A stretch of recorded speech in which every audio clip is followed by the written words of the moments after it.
Bonjour chers amis, aujourd'hui on va voir 10 plantes sauvages comestibles et médicinales de fin de printemps, car celle du début de printemps vous a plu. Alors on refait. Et la dernière sera la meilleure, alors restez jusqu'à la fin. Je m'appelle Christophe Deaudy, je suis le fondateur du Chemin de la Nature. Au Chemin de la Nature, on est 30 personnes pour vous créer du contenu de qualité, sourcé, rigoureux, mais aussi pédagogique et ludique. Voilà, n'hésitez pas pour nous soutenir à vous abonner à notre chaîne YouTube, à nous suivre sur les réseaux sociaux et à partager tout ça au plus grand nombre. On va commencer par le sureau noir, une plante excellente qui est en fleurs à partir du mois de mai. On la trouve encore en fleurs un petit peu au mois de juin. Bien sûr, ça dépend toujours des régions. Les fleurs, c'est la partie la plus connue, la plus exquise, mais on peut aussi manger les fruits. Alors les fleurs, c'est connu en sirop, vous pouvez aussi en faire des beignets. Moi j'adore, pour rigoler, prendre la branche, la tremper dans la pâte à beignet, ensuite dans l'huile bouillante, lâcher et faire des arbres à beignets comme ça. Très sympa. Ensuite on trempe dans le sucre bien sûr parce qu'on est gourmand. Et puis on peut manger le beignet directement à l'arbre. Concernant les fruits, ils sont laxatifs et vomitifs si on en mange trop cru. On peut en manger quelques-uns, c'est pas un problème. Bon, il y a des gens qui sont plus ou moins sensibles, hein. Mais en sirop ou en confiture, plus de problème. Ça rappelle un peu le goût de la mûre. D'ailleurs, souvent on trouve des confitures mélangées sureau et mûre. Parce que c'est la même saison. Les fruits vont arriver au mois d'août. Pour identifier le sureau, c'est assez simple. Il va avoir des feuilles composées de plusieurs folioles, généralement 5. Alors pour savoir si c'est une feuille ou un rameau, si vous allez à la base de la feuille, vous allez trouver un petit bourgeon. L'odeur est vraiment typique aussi, ça sent la cacahuète grillée. L'écorce un peu crevassée et un petit peu molle également. On va souvent avoir plusieurs troncs de la base, hein, souvent arbrisseau, hein, plusieurs troncs de la base, on appelle ça un arbrisseau, mais parfois un tronc unique, dans ces cas-là, ça serait un arbuste. Voilà, n'hésitez pas à cueillir hein, à hauteur de bras. Finalement, vous voyez que là-haut, vous ne pouvez pas cueillir. Donc, ça sera le haut pour les animaux et en bas pour les humains. Au niveau des propriétés médicinales, on utilise à la fois les fleurs et les fruits pour tout ce qui est bronchite, pharyngite, état grippaux, petits rhumes, etc. En infusion, en alcoolature ou encore en sirop. Pas de confusion possible car le sureau yèble, qui lui est un peu toxique, ne fera pas de bois. C'est une plante herbacée qui ne dépasse pas 1,50 m. Ici, on a bien du bois. Voilà, dès qu'il y a du bois, pas de danger. Allez, on va voir une deuxième plante. Alors, le lierre terrestre, parfait en cette saison parce que en tige, en fleurs, donc c'est le moment optimal d'ailleurs pour les remèdes, hein. C'est-à-dire que c'est à ce stade-là, on parle de sommité fleurie qu'il est conseillé de le cueillir pour soigner les bronchites notamment. Mais moi, je conseille aussi de le cueillir en comestible au maximum à cette saison, notamment parce que en prenant que les têtes, vous ne risquez pas de crottes d'animaux qui pourraient transmettre des parasites.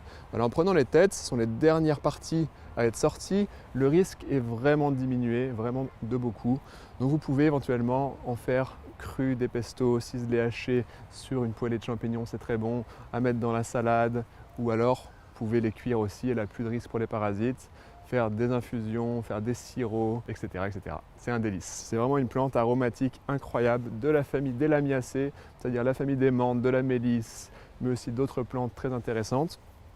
Dans la famille des lamiacées, il y a une seule plante qui a une toxicité, c'est la germandrée petit chêne, qui va être toxique pour le foie, si on en mange régulièrement, alors que toutes les autres vont plutôt être comestibles et ou médicinales, et souvent comestibles et médicinales. C'est le cas du lierre terrestre. Pour savoir si on est dans la famille des lamiacées, vous avez tige carrée, feuilles opposées l'une en face de l'autre et décussées, c'est-à-dire à 90 degrés avec celle d'en dessous, des fleurs soudées en tube à la base qu'on dit bilabiées avec une lèvre inférieure et une lèvre supérieure, plus ou moins visibles, plus ou moins grosses et présentes, hein, notamment les menthes n'en ont quasiment pas, et le petit fruit sec par 4, c'est-à-dire le fruit est un tétrachène, 4 petits fruits secs. Et pour voir le fruit, il faut aller au fond du calice, c'est-à-dire l'ensemble des sépales. On regarde au fond, et si on a les bons yeux, on voit les tétrachènes. Si on ne les voit pas, il faut acheter une loupe. La partie la plus aromatique du lierre terrestre, ce sont vraiment les limbes des feuilles, hein. Ça c'est une feuille, ça c'est le pétiole, ça c'est le limbe. Donc s'il y a une chose à garder, c'est bien cette partie-là. On trouve du lierre terrestre toute l'année, Mois de juillet, août, septembre, octobre, novembre, décembre, janvier, février, ça va plutôt être des feuilles tapissant le sol. Et à partir du mois de mars, la tige commence à sortir et elle va pouvoir grandir à peu près jusqu'à 20-25 cm et rester quelques mois en tige. Donc on peut en manger toute l'année, mais vous vous rappelez le moment optimal, en tout cas pour moi, c'est au printemps quand c'est en fleurs. Allez, on va voir une autre plante. C'est parti. Alors la prochaine plante sera le tilleul. Déjà, on peut le repérer de loin. Le tilleul va faire des branches comme ça recourbées un peu vers le bas. Si on s'approche, il va avoir une écorce légèrement crevassée qui peut rappeler un peu l'écorce de chêne, mais beaucoup moins rugueuse et avec des crevasses moins profondes. Ensuite, au niveau des feuilles, pour savoir si c'est un tilleul, vous avez des feuilles dites cordées. Encore plus pour cette espèce qui est Tilia cordata. Cordata, ça vient du fait que c'est cordé. Cordé, ça veut dire que les feuilles sont en cœur. C'est mignon, non? Tilleul, je t'aime beaucoup.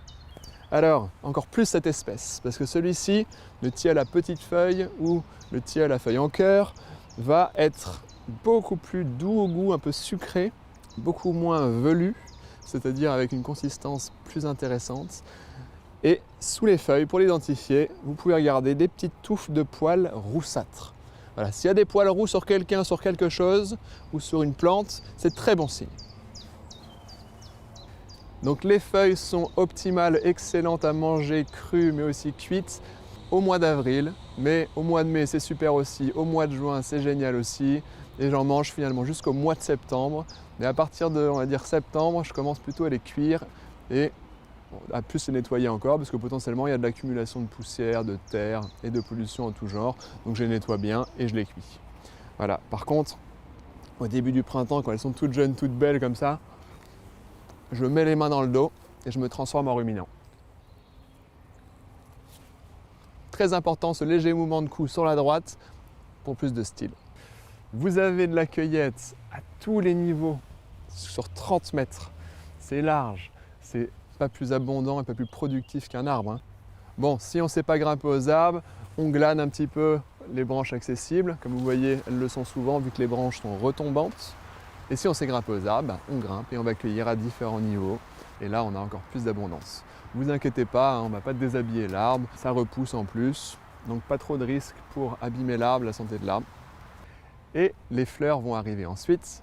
À partir du mois de juin, on commence à avoir les fleurs. Donc finalement, fin du printemps. Les fleurs se récoltent quand elles viennent de s'ouvrir. Pour savoir si c'est le moment optimal, il faut qu'il y ait encore quelques boutons floraux. À ne pas confondre avec les fruits, parce que les boutons floraux sont des boules. Si on les ouvre à l'intérieur, on voit les petites étamines, c'est-à-dire les organes reproducteurs mâles. Alors que les fruits, si on les ouvre, on va plutôt voir deux petites graines ou une petite graine en devenir. Voilà. S'il y a des fruits, c'est déjà un peu tard pour la récolte des fleurs, c'est moins optimal.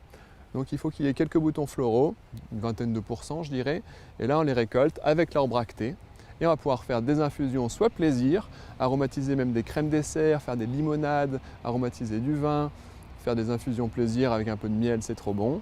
Ou alors les faire pour se soigner, calmer le stress, l'anxiété et vous aider à dormir. Sachant que ça va aussi aider à calmer les gorges irritées, les petits bobos dans la bouche ou encore localement sur la peau pour les petites rougeurs, les eczémas légers, etc. Un peu moins connu, on peut également manger les graines qui se trouvent dans les fruits secs, pas le fruit sec, c'est trop fibreux, la graine à l'intérieur, parfois il y en a deux, très sympa, plutôt pour le coup avec le tilleul à grandes feuilles ou le tilleul argenté, les graines sont plus grosses. Et voilà, ça a un petit goût d'amande, graines de chanvre je trouve, donc c'est intéressant, c'est calorique. Quand on a le coup dedans et qu'on maîtrise, on peut en manger une bonne vingtaine en moins de 5 minutes, même plus d'ailleurs. Et voilà, c'est sympa, c'est bon, et ça a l'avantage d'être très abondant. C'est à partir du mois d'août. Allez, c'est parti. Au cas où vous ne le saviez pas, au Chemin de la Nature, on propose des balades, des ateliers, des formations sur le terrain depuis maintenant 10 ans et des formations en ligne sur toutes ces connaissances, la botanique, la cueillette, l'herboristerie, c'est-à-dire faire ses remèdes et les utiliser pour se soigner, mais aussi la cuisine sauvage. Si vous voulez découvrir nos formations, on a une démo gratuite, vous trouverez le lien dans la description de la vidéo et vous nous direz ce que vous en avez pensé. Allez, c'est parti pour la prochaine plante. Et voilà, un magnifique arbuste, parfois arbrisseau, en fleurs, qui s'appelle l'aubépine. L'aubépine a un style, Crataegus monogyna. Voilà, on peut observer un seul style, c'est l'organe femelle de la fleur, ou alors quand c'est en fruit, un seul noyau. Finalement, l'aubépine à deux styles s'utilise de la même manière, donc au pire, c'est pas très grave. Voilà, à cette saison, à partir du mois de mai, en tout cas en région parisienne, on peut récolter les inflorescences et on prend les feuilles avec.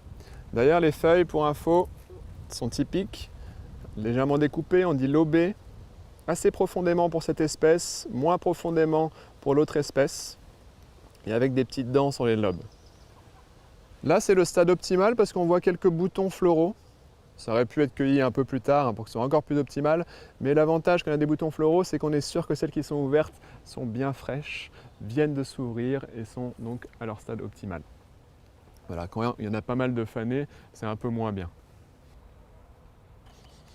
Je trouve que l'odeur n'est pas exquise, par contre le parfum lui est délicieux en infusion, en sirop, mais aussi macéré pour faire des bons vins aromatisés, le vin d'aubépine très très bon. Ou encore en mettre en cuisson dans un gâteau, un biscuit ou finalement dans n'importe quel plat, mais infusé ou en tout cas légèrement cuit ou macéré. À manger comme ça tel quel, c'est pas génial. Au niveau des propriétés, la partie la plus intéressante, c'est également celle-ci. Et on va les utiliser soit en infusion, soit en alcoolature pour tout ce qui est petits problèmes cardiaques. Si vous avez des problèmes cardiaques, bien sûr, vous allez voir votre cardiologue. Et si vous vous soignez avec l'aubépine, c'est bien que ce soit en accord avec lui. Mais pour les petits problèmes, type tachycardie, arythmie légère palpitation, ou alors essoufflement, vous sentez que voilà, votre cœur s'emballe un petit peu quand vous montez des escaliers ou quand vous êtes stressé, anxieux, etc., l'aubépine va vous aider. Et ça va aussi calmer d'ailleurs votre stress, votre anxiété et vous aider à dormir. Pour ces propriétés, traditionnellement on utilise également les fruits qui contiennent des molécules en commun avec les fleurs. Voilà, on a plus d'études sur les fleurs, mais bon, pourquoi pas utiliser les fruits aussi et faire même un mélange des deux si vous voulez. Donc si vous voulez l'utiliser toute l'année, on récolte les fleurs en cette saison, on les fait sécher, on les met dans des sachets en papier. Et puis les fruits, plutôt à partir du mois de septembre, on les fait sécher également. Et puis on mélange fleurs et fruits dans un sachet. Ça fait des jolies couleurs, c'est sympa aussi. On se soigne aussi par le plaisir des yeux et du goût. D'ailleurs, les fruits se mangent également. Vous pouvez en faire des sirops, des confitures, des purées, des sortes de compotes finalement, les mélanger avec d'autres fruits. C'est très sympa. Alors l'aubépine s'appelle aussi épine blanche parce qu'elle va avoir des épines, hop, bien piquantes. Tac. Blanche parce que l'écorce est assez claire, l'écorce des rameaux, jeune rameau est assez claire, en comparaison avec l'épine noire qui lui va avoir une écorce foncée. L'épine noire c'est le prunellier. L'aubépine appartient à la famille des rosacées, comme le prunellier d'ailleurs, c'est-à-dire la famille dans laquelle on trouve les pommiers, les poiriers, les rosiers, mais aussi les petites plantes herbacées comme les fraisiers, la benoîte, etc. Et dans cette famille, il va y avoir 5 pétales libres, c'est-à-dire que si on en enlève un, on n'enlève pas les autres. Beaucoup d'étamines, c'est-à-dire ces petits organes mâles là, avec une petite tige qu'on appelle le filet et au bout les anthères qui sont les sacs polliniques fabriquant le pollen. C'est typique de la famille des rosacées. C'est une excellente plante, c'est un excellent arbuste pour la biodiversité, très apprécié des abeilles, très mellifère, mais d'autres insectes aussi, les fruits appréciés des oiseaux. C'est le top pour mettre dans les haies bocagères qui malheureusement ont été rasées, mais on espère que ça va être à nouveau replanté de plus en plus, donc pensez vraiment à l'aubépine dans vos haies. Ça va être très bénéfique pour la biodiversité, les insectes, les animaux, dont les humains, pour les petites tisanes et pour se régaler. Ah, la fameuse berce commune, la plante qui se trouve sans aucune hésitation dans mon top 10 des plantes sauvages comestibles délicieuses. À ce stade-là, on a la tige, comme vous voyez. On a aussi l'inflorescence en préparation dans sa gaine. Et on trouve également des feuilles avec les pétioles qui partent dès la base, des assez gros pétioles. Tout se mange dans la berce, donc pas confondre le pétiole et la tige. La tige portera les pétioles. Les deux se mangent, les deux sont intéressants. La tige va se manger par contre uniquement quand elle est souple, au début du printemps, enfin pendant le printemps, au début de sa croissance finalement. Le pétiole, lui, se mange un peu tout le temps, quand la feuille est jeune, mais aussi quand la feuille va grandir et que le pétiole va devenir gros. C'est là qu'il a le plus de goût, c'est là qu'il est le plus juteux, c'est là qu'il a les goûts un peu agrumes que j'aime beaucoup, hein, les parfums d'agrumes très intéressants. Dans la tige, on a aussi un parfum un peu de coco, beaucoup plus dans la tige qu'ailleurs. Les feuilles, très intéressantes aussi, voilà, c'est vraiment une plante très parfumée, très aromatique, pas très comme une menthe par exemple, mais quand même assez aromatique. L'inflorescence dans sa gaine est intéressante aussi parce qu'elle est fondante, ça rappelle un peu le brocoli. Voilà, tout se mange. Pour l'identifier, vous avez des feuilles composées, ça c'est typique de sa famille qui est la famille des apiacées avec la carotte, le céleri, le fenouil, etc. Sauf que là on a une feuille composée mais une seule fois, c'est-à-dire qu'on a une foliole, deux folioles, mais les folioles ne sont pas elles-mêmes composées. C'est une plante bien velue avec des poils un peu rêches, c'est important à noter, et on a des poils partout. Pas tous aussi longs, mais on a des poils sous les folioles, sur les folioles. Voilà, ça c'est un critère à retenir parce que la berce du Caucase, qui elle va être très phototoxique, c'est-à-dire le jus de la plante de berce de Caucase sur la peau à la lumière vous crée des brûlures à coup sûr. La berce commune l'est un tout petit peu, mais ça fait 10 ans que j'en cueille avec des groupes et j'ai jamais eu de cas de brûlure. Faites quand même attention quand vous la cueillez, de préférence avec des gants et en tout cas ne vous mettez pas trop de jus sur la peau. La berce du Caucase, elle, n'aura pas de poils sur le dessus des folioles et n'aura pas un pétiole avec une rigole si marquée. C'est-à-dire qu'au tout début, quand la feuille de berce du Caucase est toute jeune, on peut avoir un très léger sillon, une très légère rigole. Par contre, avec le temps, ça va se remplir, le pétiole sera rond et sans rigole. La berce du Caucase a aussi tendance à avoir plus de petits points bordeaux sur le pétiole et sur la tige. La berce commune en a parfois, mais moins.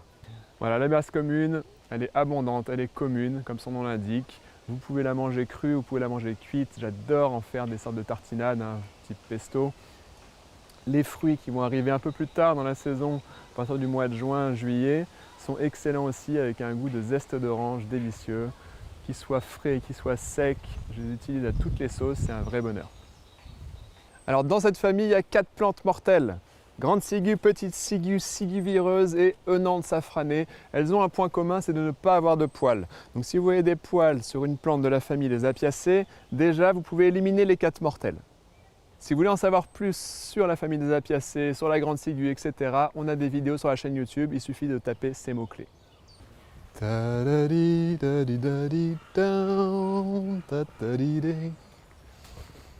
Alors la prochaine plante, la bardane.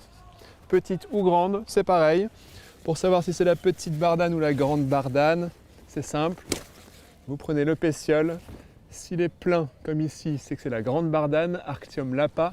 S'il est creux, c'est que c'est la petite, Arctium minus. Mais les deux s'utilisent de la même manière. Alors pour identifier les bardanes, sur le dessus de la feuille, c'est vert, avec un peu de poils. Et sur le dessous, c'est plutôt blanc, avec une sorte de feutre, des poils très fins appliqués blancs sous la feuille. Typique. C'est une plante que je trouve optimale à récolter en cette saison. On utilise racines, feuilles avec pétiole, mais aussi la tige. La jeune tige encore souple peut se manger, pelée, croquée, goût d'artichaut excellent. Les feuilles se mangent, mais elles sont un peu amères, avec des parfums très intéressants qui rappellent le cardon ou l'artichaut. Donc il va falloir enlever l'amertume. Pour ça, on fait bouillir la feuille entière. Moi, je la hache d'abord grossièrement avant. Je la fais bouillir quelques minutes. Je goûte. Si c'est bon, si c'est pas trop amer, c'est que c'est prêt. Si c'est encore un peu amer, je continue à faire bouillir jusqu'à ce que ce soit parfait. Ensuite, je sors la plante, je l'égoutte. Soit je la mange chaude directement telle qu'elle avec un petit peu d'huile d'olive ou de beurre et un peu de sel. Soit je la refais revenir à la poêle avec un peu d'ail, c'est trop bon. Soit j'en fais des sauces, je vais la mixer avec soit ce qu'on aime, mais on peut mettre un peu d'acidité, un peu d'huile ou un peu de beurre fondu. Mixer tout ça, un peu de crème ou pas, crème végétale, crème normale. Mixer, faire une bonne sauce, bien sûr avec un peu de sel, c'est trop bon. On peut aussi en faire des rouleaux, un peu comme on fait des choux farcis ou des feuilles de vigne. Donc pour ça, on va les faire bouillir encore une fois quelques minutes pour enlever l'amertume et après on peut enrouler, faire comme des maquis avec. Et l'avantage de ce stade, quand la tige commence à sortir, c'est qu'on va avoir une abondance de feuilles, on va avoir la tige, mais on va aussi pouvoir récupérer la racine qui, à ce stade-là, est encore intéressante. Par contre, quand la plante sera trop montée, sera en fleurs, voire en fruits, la racine va être creusée, fibreuse et beaucoup moins intéressante, voire plus intéressante du tout, à la fois au niveau culinaire, mais aussi au niveau médicinal. Au niveau médicinal, d'ailleurs, c'est quand même optimal plutôt à l'automne, vraiment avant que les nouvelles feuilles printanières et la tige ne sortent, parce que les propriétés sont vraiment concentrées à ce moment-là dans la racine. Pour le côté comestible de la racine, moi je vous dis, l'idéal c'est maintenant, parce qu'on a l'ensemble. Et au niveau médicinal, c'est une plante très connue pour les problèmes de peau. On peut l'utiliser à la fois en local, mais aussi en interne, et on utilise principalement sa racine, donc les problèmes de peau type eczéma, acné, etc. Alors pour éviter les confusions possibles, on retient les poils cotonneux appliqués en dessous, le côté cordé, c'est-à-dire en cœur ici. Et éventuellement, vous pourrez le confondre avec des pétasites qu'on trouve surtout en montagne, qui ont une toxicité pour le foie, à cause d'alcaloïdes pyrrolysidiniques. Les pétasites vont avoir des feuilles plus épaisses, moins allongées, plus rondes. Donc c'est un moyen de ne pas se tromper. Plus de poils, plus densément poilus sous la feuille. Ces poils blancs qu'ils ont aussi. Les pétasites ont aussi des poils blancs cotonneux, mais plus densément. Après, si on retient ça, on ne peut plus se tromper. Il y en a qui disent qu'on peut se tromper avec des rumex, des patience, genre rumex obtusifolius par exemple, mais il n'y a pas les poils. Ou encore avec la digitale, mais la digitale va avoir des poils dressés sur le dessous et sur le dessus, donc pas de confusion possible. Voilà pour la bardane, c'est parti pour la prochaine. Et maintenant, le magnifique plantain lancéolé, Plantago lanceolata, facile à identifier, avec sa feuille typique lancéolée et avec ses nervures presque parallèles qui partent vraiment du début de la feuille au niveau du pétiole et qui montent jusqu'en haut sans se croiser. Les nervures, en plus d'être presque parallèles, sont saillantes. Voilà, c'est une plante vraiment intéressante à la fois au niveau gustatif et au niveau médicinal. On peut manger ses feuilles, de préférence jeunes. Les plus jeunes sont au centre de la touffe, c'est celles-ci les meilleures, les plus tendres, pas de fibres, moins d'amertume, le top. On peut manger ça, le pédoncule plus l'inflorescence en bouton, c'est-à-dire juste avant que les fleurs ne sortent. Ça c'est le meilleur moment, le meilleur stade, c'est tendre, ça a le goût de champignon, c'est très parfumé. Et on peut aussi les manger quand c'est en fleurs, quand il y a des étamines qui sortent, il n'y a aucun problème. On pourra même manger quand ce sera en fruits. D'ailleurs, les petits fruits secs se mangent également, sont des akènes. L'ensemble est assez mucilagineux, ce qui donne d'ailleurs des propriétés intéressantes pour les bronches et pour tout ce qui est irritation des muqueuses dans la bouche ou même sur la peau. Il n'y a pas que ça qui va avoir ces actions, il y a aussi des tanins dedans et des molécules anti-inflammatoires et des molécules anti-allergiques. C'est vraiment une plante incroyable au niveau de ses propriétés. On l'utilise pour toutes les affections respiratoires, bronchite, pharyngite, angine, etc. Mais aussi pour toutes les allergies saisonnières type rhume des foins, c'est excellent. C'est une plante aussi très connue pour les piqûres d'insectes, les piqûres d'orties, les petits bobos, les petites éraflures pour aider à cicatriser, les rougeurs avec des mangeaisons, les petits eczémas, etc. Donc dans ces cas-là, on l'utilise en externe, soit en macérat huileux, soit sous forme de baume. Voilà pour le plantain lancéolé. Pas de confusion possible avec cette plante, surtout au stade où il y a l'inflorescence en épi qui part directement du sol, parce qu'à ce stade-là, il n'y a que le plantain qui fait ça. Voilà chers amis pour le plantain, n'oubliez pas dans la description de la vidéo, on met des liens pour aller vers les articles et aller plus loin sur toutes ces plantes. Une autre plante abondante et très commune, la prêle des champs. Une plante très intéressante, surtout au niveau médicinal, bien qu'on puisse manger les toutes jeunes tiges fertiles au tout début du printemps. Cette partie, c'est ce qu'on appelle la tige stérile, la partie médicinale de la plante, à la fois pour ses propriétés reminéralisantes. Elle contient en effet énormément de minéraux, dont beaucoup de silicium, très intéressant pour les tissus en général. C'est aussi une plante qui va être utilisée comme anti-inflammatoire. Donc en gros, vous pouvez retenir que c'est la plante par excellence pour le système ostéo-articulaire. Tout ce qui est douleur, rhumatisme, arthrite, arthrose, plutôt en prévention. Si vous avez des gros problèmes inflammatoires, il vaut mieux aller voir le médecin. Et c'est aussi une plante très intéressante en entretien pour apporter tous les minéraux dont le corps a besoin. pour l'identifier et ne pas la confondre avec d'autres prêles toxiques, notamment la prêle des marais, vous pouvez retenir que le premier article, ici, ce sont des articles que j'enlève, hop, hop, et bien le premier doit être égal ou plus grand, la plupart du temps il est un peu plus grand que la gaine. La gaine, c'est ça, c'est-à-dire que la tige va être comme emboîtée dans des gaines et le premier article doit être égal ou plus grand que la gaine. C'est important. Retenez aussi la taille et la couleur de la tige, donc c'est une tige d'un diamètre de environ un demi-centimètre qui va être verte. Vous pouvez également retenir que lorsqu'on enlève un article, on va voir plutôt une étoile à 4 branches. Pour l'utiliser, on va soit faire une infusion très longue d'environ une demi-heure après l'avoir réduit le plus finement possible, l'idéal c'est en poudre, ou alors l'utiliser en interne directement en poudre, une poudre encore une fois très fine qu'on va faire soi-même par exemple, après l'avoir fait sécher, vous la mixez au blender et ensuite vous la passez au tamis. Et vous consommez généralement une bonne cuillère à café par jour pour ses propriétés. On pourrait également, si on retient que le caractère du premier article plus grand que la gaine, confondre cette prêle, la prêle des champs, avec la prêle géante qui elle va avoir une tige beaucoup plus grosse, blanche, d'à peu près presque 1 cm de diamètre, mais un peu moins quand même, et blanche. Voilà, on vous déconseille de consommer la grande prêle. La seule prêle que vous pouvez consommer sans danger, c'est celle-ci. Mais même celle-ci, il ne faut pas en manger trop régulièrement. On fait généralement des cures de 3 semaines et puis ça suffit. Ou alors on fait des pauses et une nouvelle cure de 3 semaines. Il ne faut pas non plus la prendre en continu ou en trop grosse quantité. Voilà pour la prêle, allons voir la prochaine plante. Notre prochaine plante, chers amis, sera la stellaire, qu'on appelle aussi le mouron des oiseaux ou encore le mouron blanc. Petite plante très mignonne, de la famille des Caryophyllacées, la même famille que la saponaire ou encore que des silènes.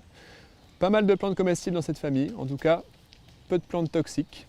Pour identifier la stellaire, vous pouvez retenir déjà qu'elle va avoir des feuilles opposées, ça c'est typique de la famille des Caryophyllacées, et au niveau de l'insertion des feuilles, ça va former un peu comme une excroissance, un peu comme un genou.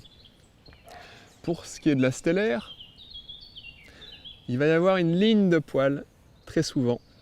Ça arrive que ça fasse pas ça. C'est bizarre, mais c'est vrai. Une ligne de poils. Là, vous voyez des poils, vous n'en voyez plus. Vous voyez des poils, vous n'en voyez plus. Une ligne de poils sur la tige qui va d'ailleurs changer d'endroit au fur et à mesure qu'on passe d'une tige à l'autre. Très souvent aussi, quand on coupe la tige, il y a comme un petit élastique qui permet de faire stang, stang, stang, stang, stang, stang, stang. Les petites fleurs qui ressemblent à une étoile, d'où son nom stellaire, ont 5 pétales qui sont très échancrés, ça donne l'impression qu'il y a 10 pétales. Et les petites étamines au centre, on a aussi 5 sépales qui sont à peu près de la même taille que les pétales. Les sépales velus, là vous les voyez, hop. Et le fruit sera une petite capsule. Petite capsule, regardez. Capsule, c'est un fruit sec qui va s'ouvrir par le haut. Regardez, à l'intérieur, on va trouver les graines.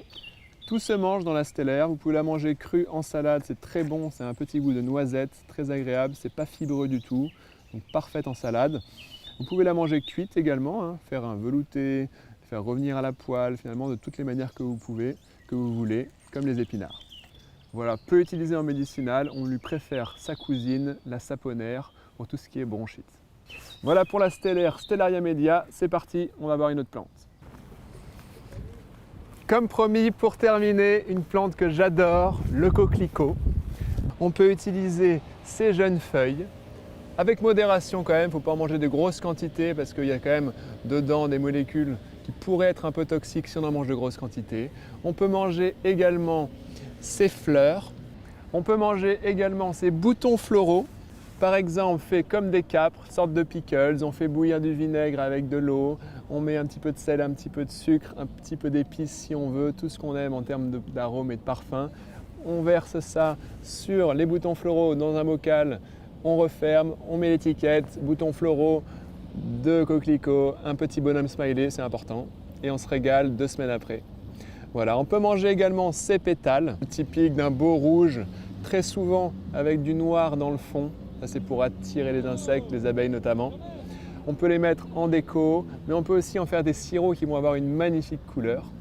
On peut aussi manger ces graines qui vont se trouver dans le fruit, qui est une capsule. On va manger les graines une fois que le fruit est bien sec à maturité et on peut les utiliser, ces fruits, comme un petit poivrier pour mettre les graines dans l'assiette, c'est très sympa. Au niveau médicinal, on utilise uniquement ces pétales qui vont être sédatifs légers, c'est-à-dire qui vont aider à dormir et calmer le stress, et également antitussifs, donc pour tout ce qui est toux, surtout les toux nerveuses type quinte de toux. On les utilise soit en infusion, soit en sirop. C'est une plante annuelle qui fait son cycle donc dans l'année, qu'on va trouver principalement au mois de mai en fleurs, à peu près, et les feuilles avant, donc les feuilles vers mars-avril, des jeunes feuilles en rosette. Elles poussent dans des sols basiques, plutôt frais et qui ont été retournés récemment. Voilà chers amis pour cette sélection de 10 plantes communes à cueillir à la fin du printemps. Merci beaucoup pour votre attention jusqu'à la fin de cette vidéo. Ça nous soutient beaucoup que vous regardiez jusqu'à la fin. Merci beaucoup aussi de vous abonner à notre chaîne YouTube, ça nous soutient également, à partager tout ça autour de vous. Et si vous voulez vous former, je vous rappelle qu'on propose des formations sur le terrain, mais aussi des formations en ligne très complètes. Le lien est dans la description ou à la fin de la vidéo. Voilà, ciao ciao, à bientôt.